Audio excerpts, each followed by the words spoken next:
السلام علیکم ورحمت الله وبرکاتو. هیله لرم چې روغ او جوړ به یاست. ګرانو زده کوونکو، د لیک او لوست اسانه زده کړې په نوم کورس کې مو درته د ډال توري کې د ډنډ موضوع راوړې ده. هیله لرم چې یاده موضوع به مو خوښه شي. ډال، ډال، ډنډ، ډنډ. د دې ډنډ اوبه پاکې دي. د دې ډنډ اوبه پاکې دي. زموږ د کلي ترڅنګ غټ ډنډ دی. زموږ د کلي ترڅنګ غټ ډنډ دی. خلک په پاکو ډنډونو کې لامبي. خلک په پاکو ډنډونو کې لامبي. مریم او اقرا د ډنډ سیل کوي. مریم او اقرا د ډنډ سیل کوي. له ډنډ سره څنګ کې ونه هم ده. له ډنډ سره څنګ کې ونه هم ده. هغه لغاتونه چې په یاد متن کې سخت دي اوس به یې درته وژباړو. لغات، معنا. لغات، معنا.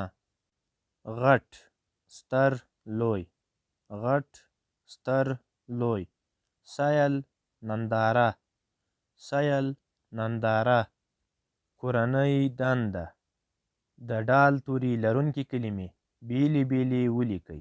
د ډال توري لرونکي کلمې بیلې بیلې ولیکئ. ګرانو زده کوونکو، ما تاسو ته 4 کلمې یا لغاتونه راوړي دي. لومړی کلمه به زه د تورو په شکل ولیکمه، نورې 3 به بیا تاسو ولیکئ. لنډ. د لنډ کلمه کله چې د تورو په شکل لیکو، لام، نون، ډال. دا 3 توري چې سره یو ځای کړو لنډ کلمه ترې جوړیږي. لام، نون، ډال. دا 3 توري چې سره یو ځای کړو لنډ کلمه ترې جوړیږي. نورې 3 کلمې ډوډۍ، کډه، شنډ. دا 3 کلمې تاسو د تورو په شکل ولیکئ. دوهمه برخه. د ډال توري لرونکي کلمې سره یو ځای ولیکئ. د ډال توري لرونکي کلمې سره یو ځای ولیکئ. ګرانو زده کوونکو، د ډال توري کې مو تاسو ته 4 کلمې د تورو یا حروفو په شکل راوړي دي. لومړی کلمه به زه درته ترې جوړه کړمه، نورې 3 به بیا تاسو جوړې کړئ. ډال، نون، ډال. دا 3 توري چې سره یو ځای کړو ډنډ کلمه ترې جوړیږي. ډال، نون، ډال. دا 3 توري چې سره یو ځای کړو ډنډ کلمه ترې جوړیږي.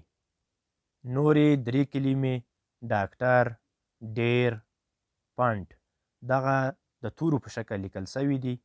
دې نه به تاسو بشپړه کلمه جوړه کړئ. ګرانو زده کوونکو، نن مو تاسو ته د ډال توري کې د ډنډ موضوع راوړې وه. لومړی مو درته متن تشریح کړو، ورپسې مو هغه لغاتونه چې په یاد متن کې سخت وو وژباړل، او همدارنګه په کورنۍ دنده کې مو درته 4 کلمې راوړې وې.